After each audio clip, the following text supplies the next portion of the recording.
할렐루야.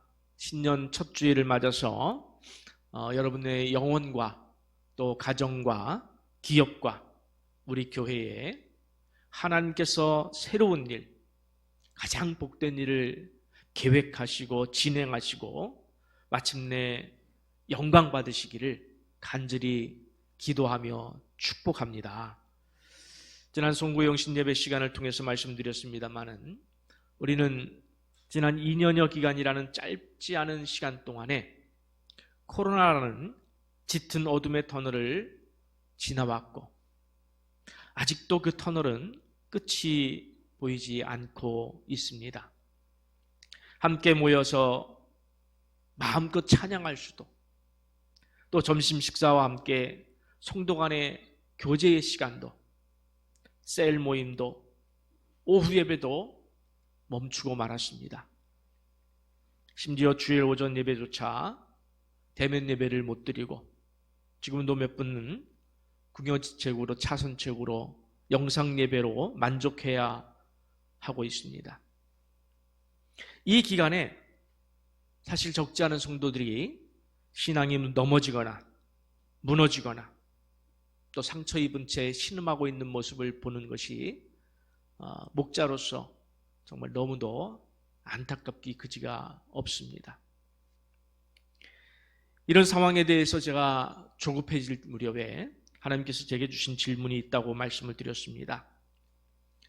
인류 역사 속에서 또 내 인생의 많은 고난 가운데 끝나지 않은 고난이 있느냐? 끝나지 않은 고난이 있느냐?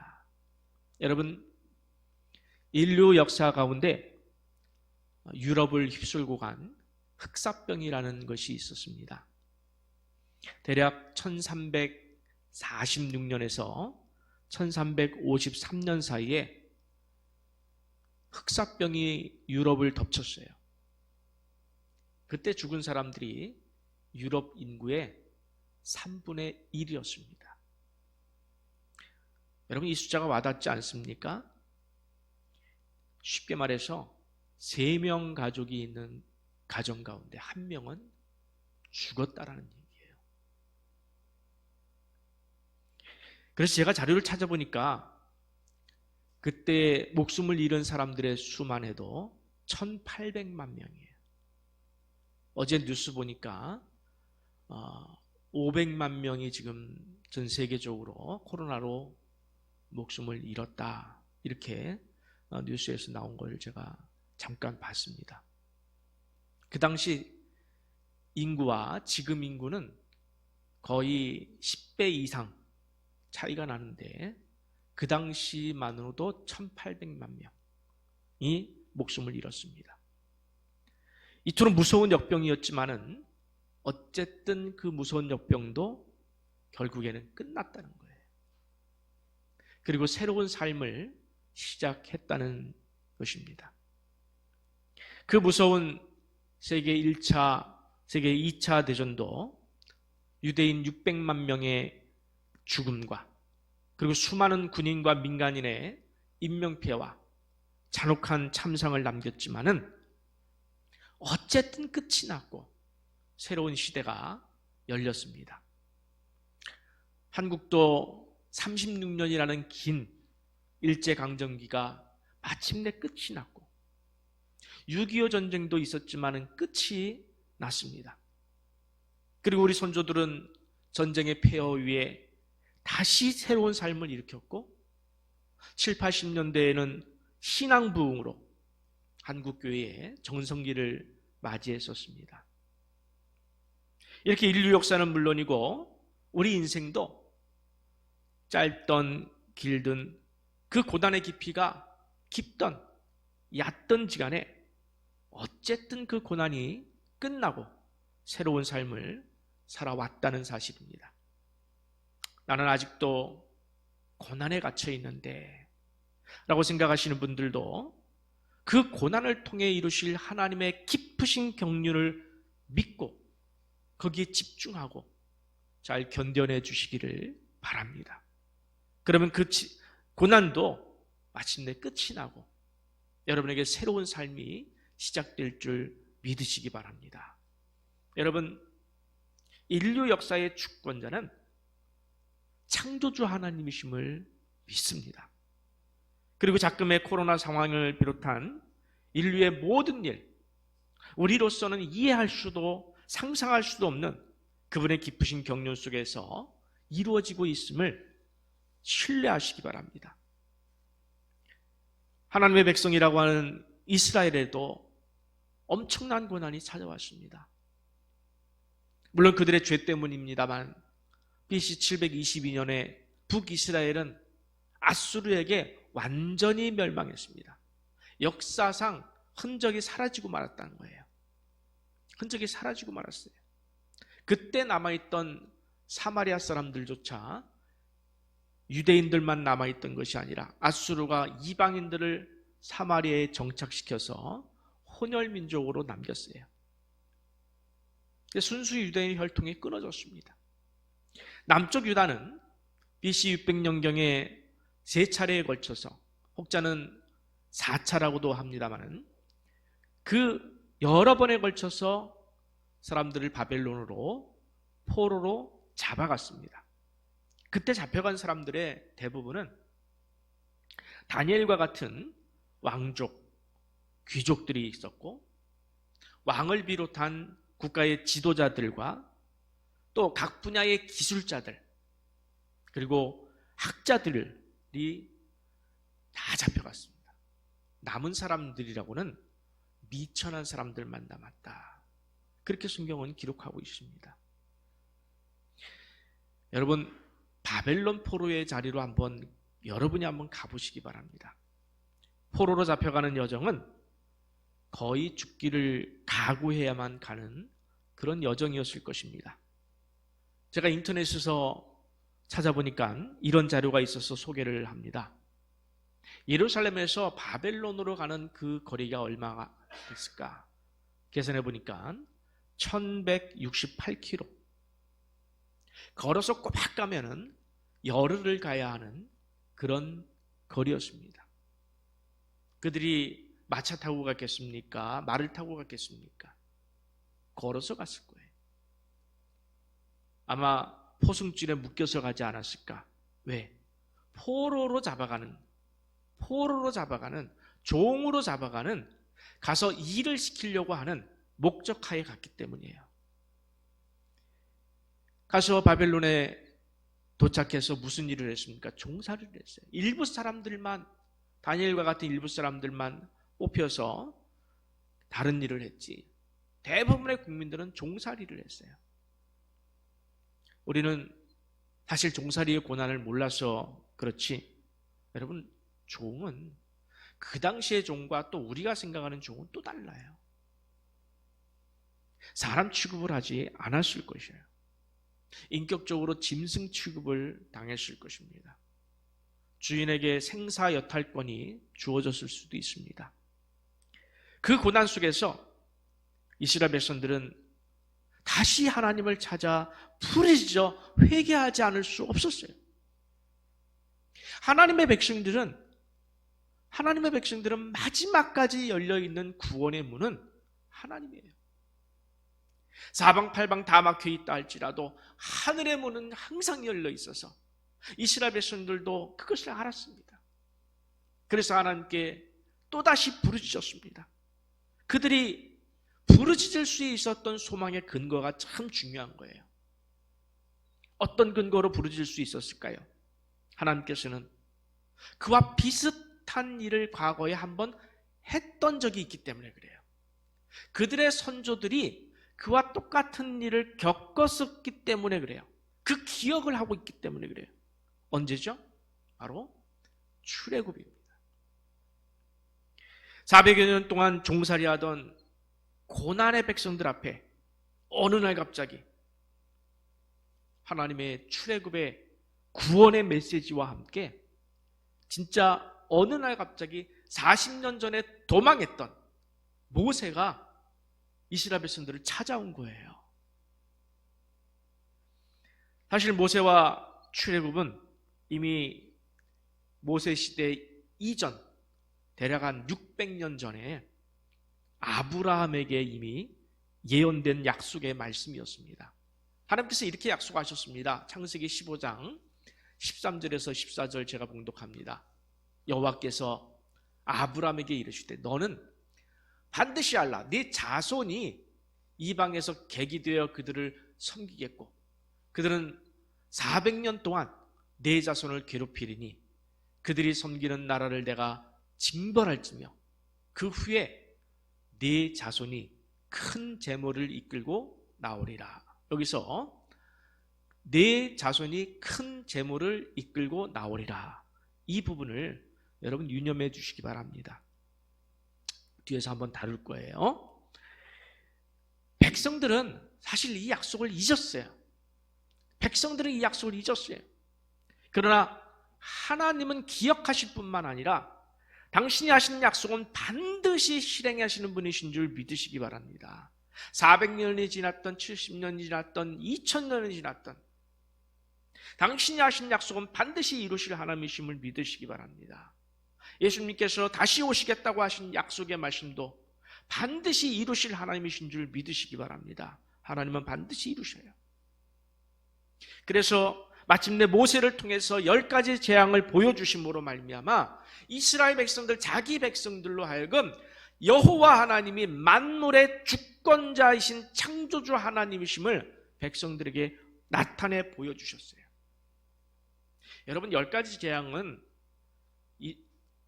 바로와 애굽 사람들을 향한 재앙이지만은 메시지는 누구를 향한 메시지였냐면 이스라엘 사람들을 향한 메시지였어요.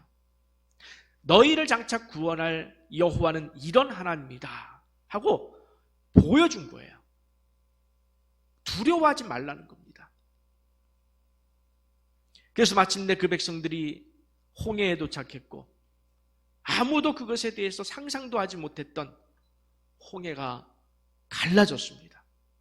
쫓아오던 애굽 병사들이 그 홍해에 빠져 죽는 동안 이스라엘 백성들은 한 사람도 물에 빠져 죽지 아니하고 그 길을 마른 땅같이 건넜다고 했어요.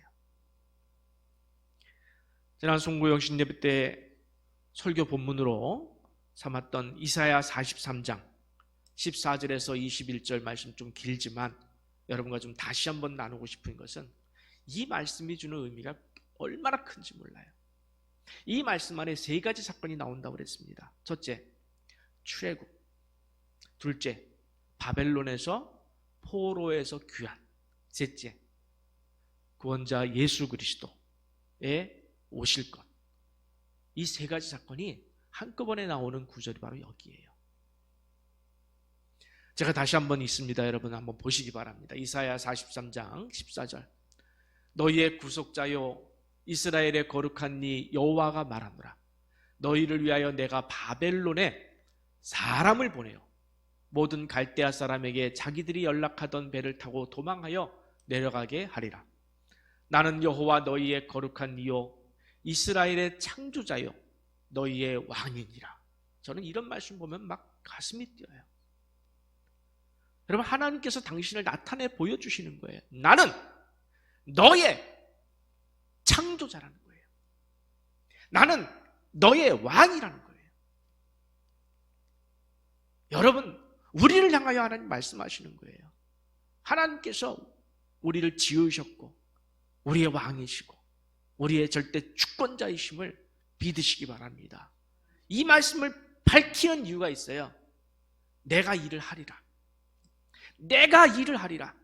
창조주로서 왕으로서 너의 주인으로서 일을 하리라. 그 말씀하시는 거예요. 계속해서 보겠습니다. 나 여호와가 이같이 말하노라. 바다 가운데에 큰 길을 큰 물 가운데에 지름길을 내고 병거와 말과 군대의 용사들을 이끌어내어 그들이 일시에 엎드러져 일어나지 못하고 소멸하기를 꺼져가는 등불 같게 하였느니라. 너희는 이전 일을 기억하지 말며 옛날 일을 생각하지 말라. 보라, 내가 새 일을 행하리니 이제 나타낼 것이라. 너희가 그것을 알지 못하겠느냐? 반드시 내가 광야의 길을 사막의 강을 내리니 장차 들짐승 곧 승냥이와 타조도 나를 존경할 것은 내가 광야의 물을 사막의 강들을 내어 내 백성 내가 택한 자에게 마시게 할 것임이라. 이 백성은 내가 나를 위하여 지었나이에. 여러분, 이런 말씀 보면 여기다 밑줄을 그으세요. 이 백성은, 여러분, 나는 하나님께서 하나님을 위하여 지었다라는 말씀을 하나님이 해주시는 거예요. 무슨 말씀이에요? 내가 너를 책임지리라. 내가 너를 책임지리라. 여러분, 좋지 않으세요? 감사하지 않으세요? 뜨겁지 않으세요? 전 너무 뜨거워요. 그 다음 보세요. 나를 찬송하게 하려 함이라. 마침내 우리로 하여금 하나님을 찬송하도록 만드실 하나님의 약속을 믿고 오늘의 고난을 견뎌내시는 여러분 되시기를 축복합니다. 저는 이 말씀을 읽을 때마다 정말 놀라움을 감출 길이 없어요. 지금 이사야 선지자는 하나님의 백성인 이스라엘 백성들이 바벨론 포로에서 해방될 것을 예언하는 것이 중점이에요. 중점이에요. 근데 이 말씀이 앞에서 봤습니다만 꼭 출애굽과 완전히 겹치지 않습니까? 내가 사람을 보내겠다. 출애굽 때 누구를 보냈습니까? 모세를 보냈어요. 바벨론 포로에서 귀환할 때 누구를 보냈습니까? 고레스 왕제를 보냈습니다. 사람을 보내겠다는 거예요. 바다 가운데의 길을, 큰 물 가운데에 지름길을 내고 병거와 말과 군대의 용사를 끌어내어 그들이 일시에 엎드러져 일어나지 못하도록 소멸시키겠다. 어느 사건입니까? 홍해가 갈라진 출애굽의 사건을 그대로 가져온 거예요. 그런데 여러분, 내용으로 보자면 지금 대략 언제 일어날 일이냐, 이사야가 예언할 때 그때 시점으로 볼 때 언제 일어날 일이냐면 자그마치 300년 정도 후에 일어날 일이에요. 그러면 뭐뭐 할 것이다, 이런 미래형이어야 되지 않습니까? 말씀이. 그런데 모두 과거형이에요. 이미 했다. 이미 했다. 그렇게 말씀하셔요. 그러니까 하나님은, 여러분, 성경에서 우리가 가장 중점적으로 봐야 될 것은 뭐냐면은 하나님이 누구냐라는 거예요. 하나님이 어떤 분이냐는 거예요. 예수님이 어떤 분이냐, 성령님이 어떤 분이냐, 이걸 가장 중점적으로 봐야 되는 거예요. 그리고 두 번째로 내가 누구냐라는 거예요. 내가 얼마나 죄인의 위치에 있고 하나님의 사랑의 위치에 있는지 이걸 보는 거예요. 두 가지만 봐도 두 가지가 핵심이에요.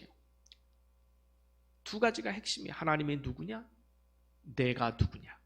그래서 하나님이 어떻게 일하실 것이냐, 그래서 너는 어떻게 살아야 될 것이냐. 이것이 성경이에요. 나는 너희 선조를 출애굽시켜낸 여호와라. 너희의 거룩한 이요 이스라엘의 창조자요 너희의 왕이니라. 보라, 내가 새 일을 행하리니 이 백성은 내가 나를 위하여 지었나니 마침내 나를 다시 찬송하게 하고야 말겠노라. 다시 찬송하고 하게 시키겠다는 거예요.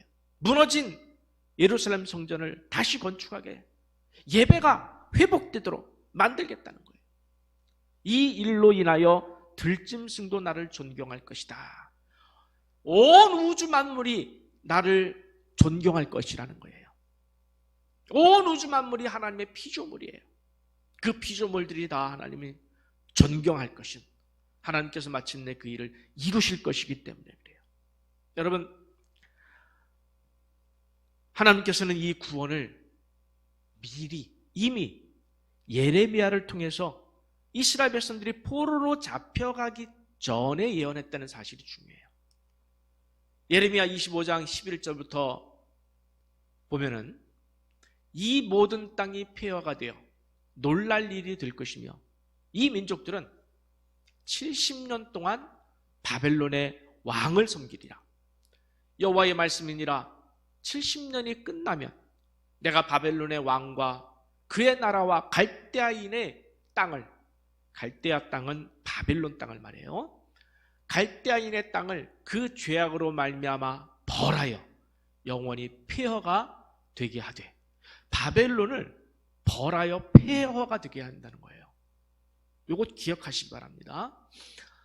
내가 그 땅을 향하여 선언한 바, 곧 예레미야가 모든 민족을 향하여 예언하고 이 책에 기록한 나의 모든 말을 그 땅에 임하게 하리라. 아멘.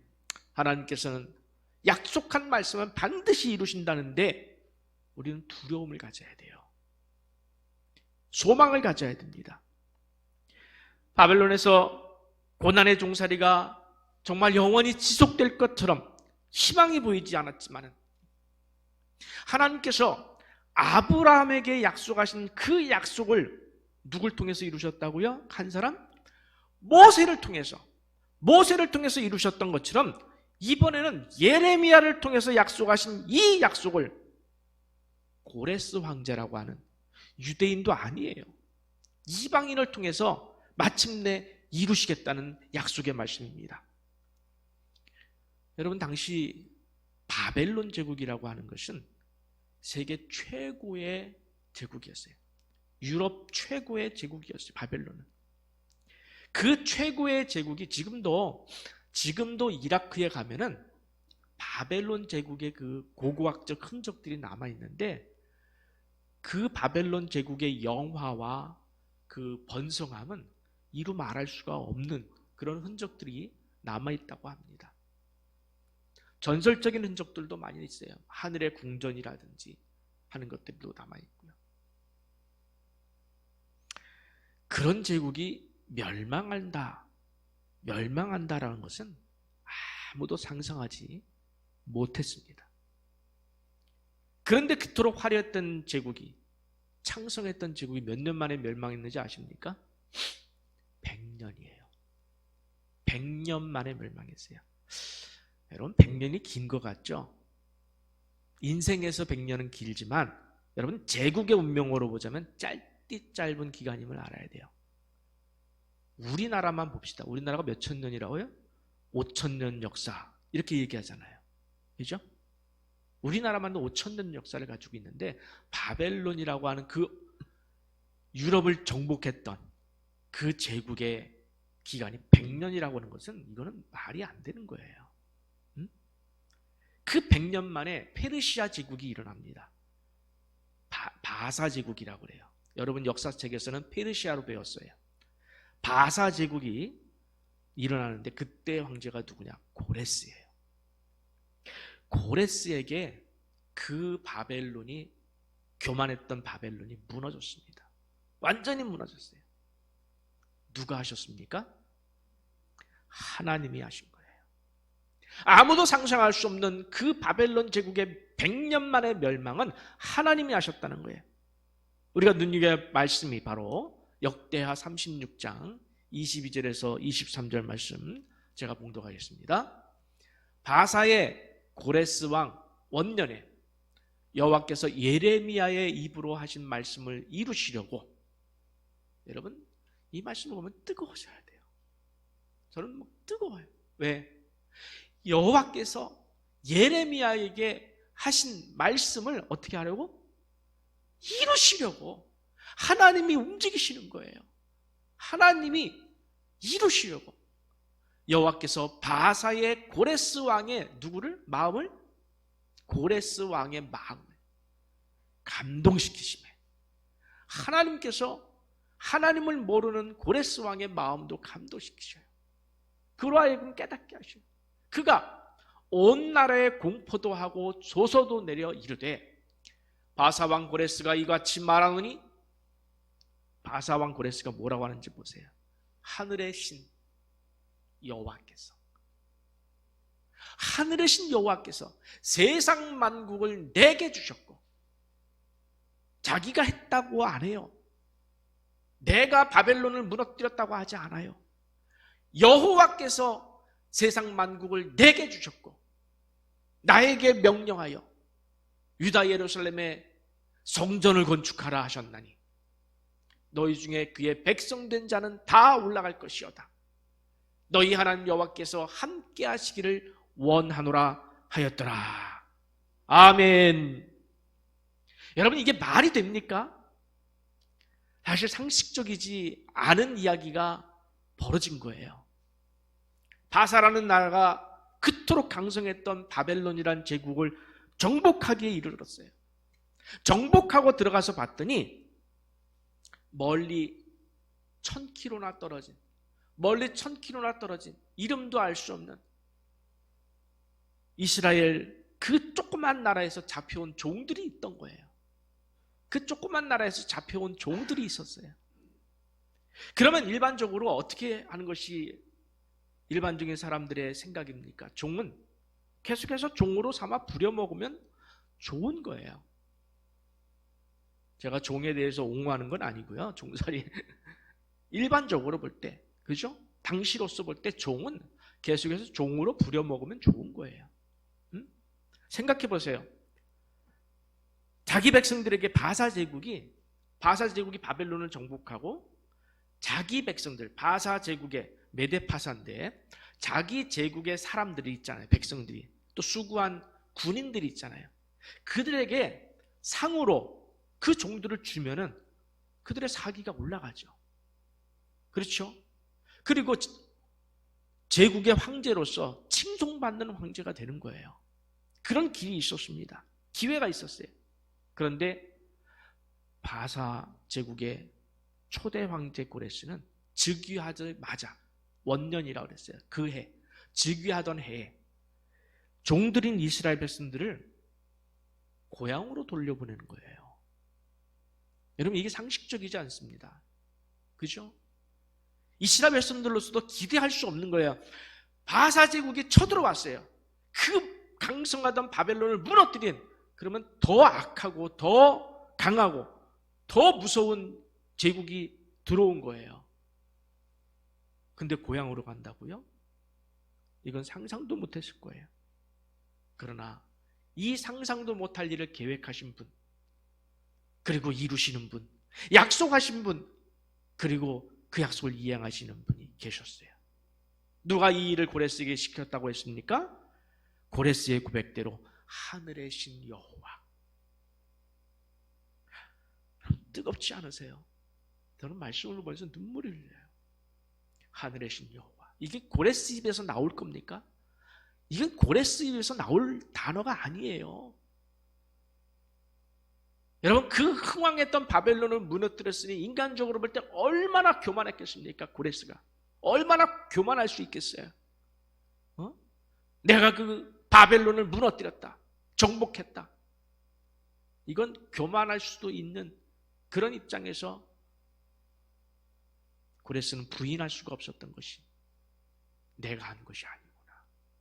하늘의 신 여호와, 만군의 여호와 하나님께서 시키신 일이라는 고백이에요.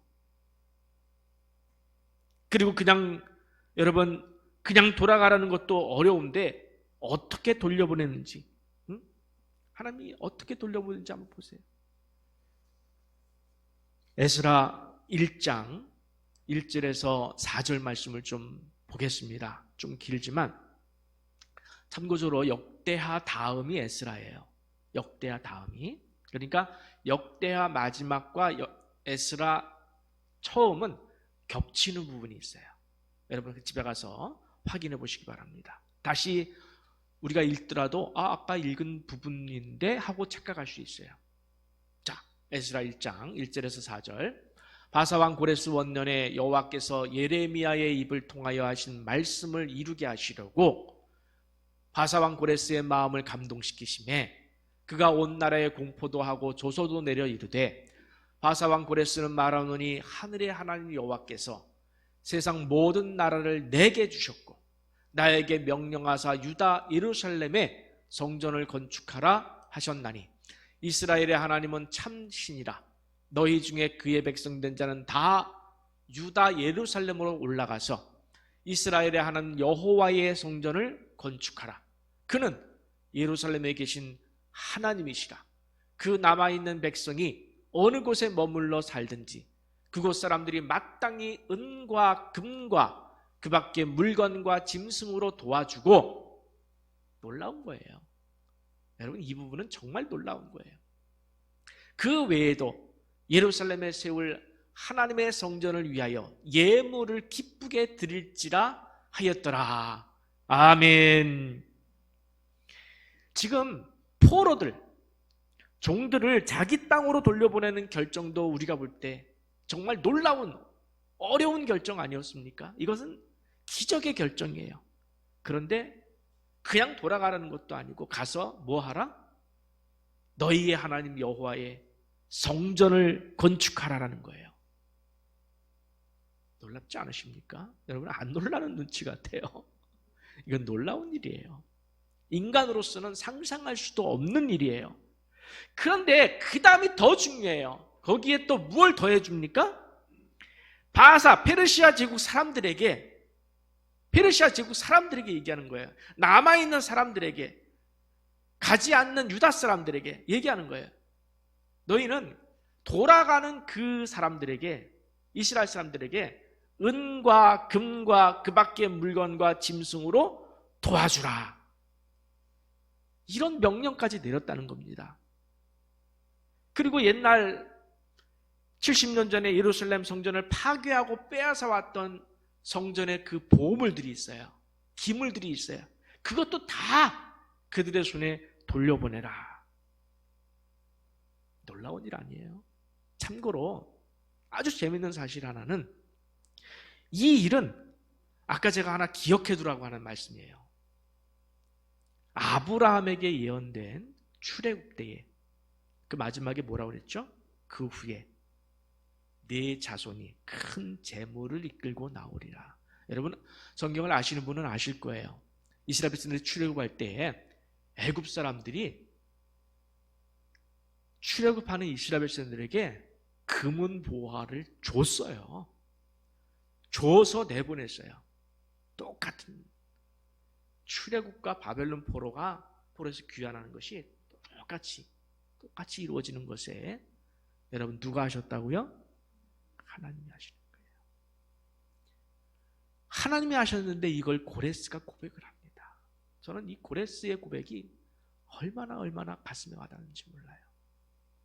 하늘의 하나님 여호와께서 세상 모든 나라를 내게 주셨고 나에게 명령하사. 여러분이 어떤 말씀의 은혜를 받는지 잘 모르겠습니다만 저는 이런 말씀의 은혜를 받아요. 하나님의 일하심의 말씀들. 하나님이 일을 하신 거예요. 바사 제국에도 일을 하셨지만 고레스에게 일을 하신 거예요. 그 일하심이 오늘 우리에게도 일하신다는 얘기입니다. 나에게도 일하신다는 이야기입니다.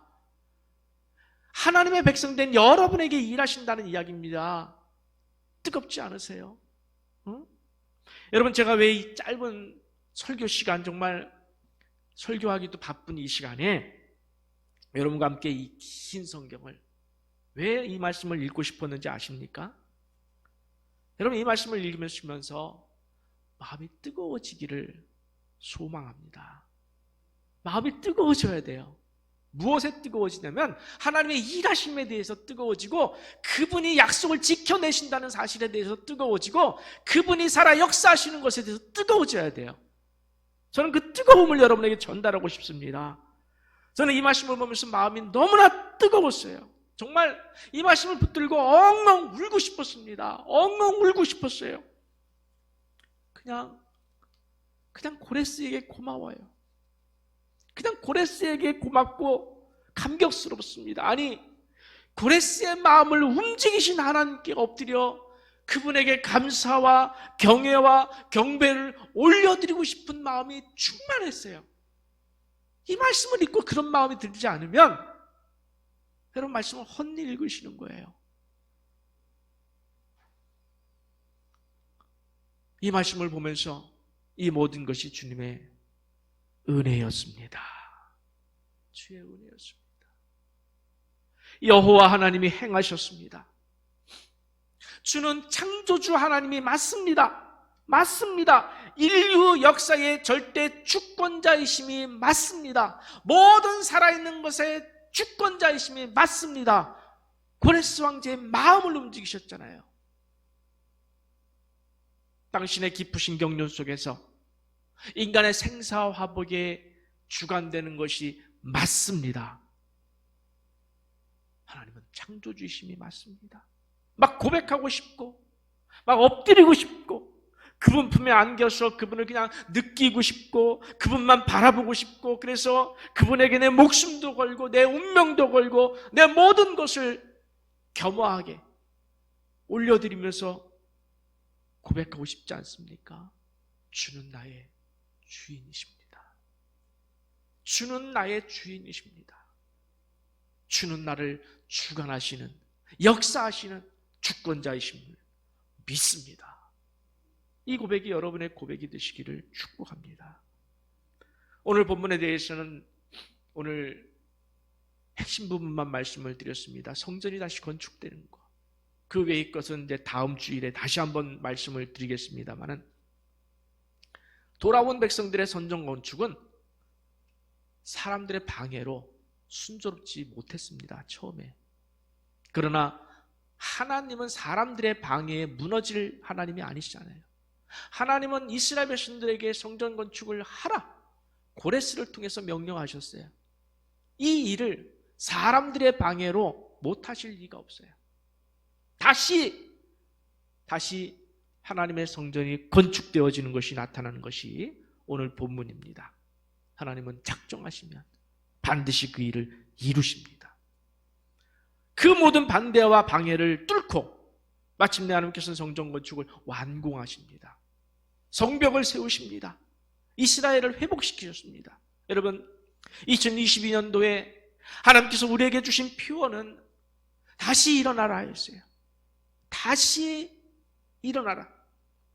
이스라엘 백성들을 400년 애굽의 포로에서 출애굽시키신 하나님, 그리고 40년 동안 광야에서 돌보시고 마침내 가나안 땅에 들어가게 하신 하나님, 70년 바벨론 종살이에서 돌아오게 하신 하나님께서, 그리고 약속하신 메시아 예수 그리스도를 보내신 하나님께서 오늘도 우리 가운데, 내 가운데 살아 역사하시는 그 절대자 하나님이심을 믿으시길 간절히 축복합니다. 진정으로 살아 역사하시는 하나님, 살아 역사하시는 하나님께서 2022년도에 여러분을 다시 일어나게 하실 줄 믿습니다. 내 백성이기 때문에, 내가 너희를 낳았기 때문에, 내가 너희를 조성했기 때문에, 내가 너를 지었기 때문에 여러분, 하나님께서는 일하실 거예요. 그 일하심을 믿으시기 바랍니다. 넘어진 영혼이 다시 일어나고, 주저앉은 삶이 다시 일어나고, 가정과 기업이 다시 일어나고, 예배가 다시 살아나고, 우리의 영성이 다시 회복되어서 다시 하나님 앞에 온전하게 바로 설 수 있는, 온전하게 바로 서고자 오늘 결단하시는 여러분 모두가 되시기를 간절히 축원합니다.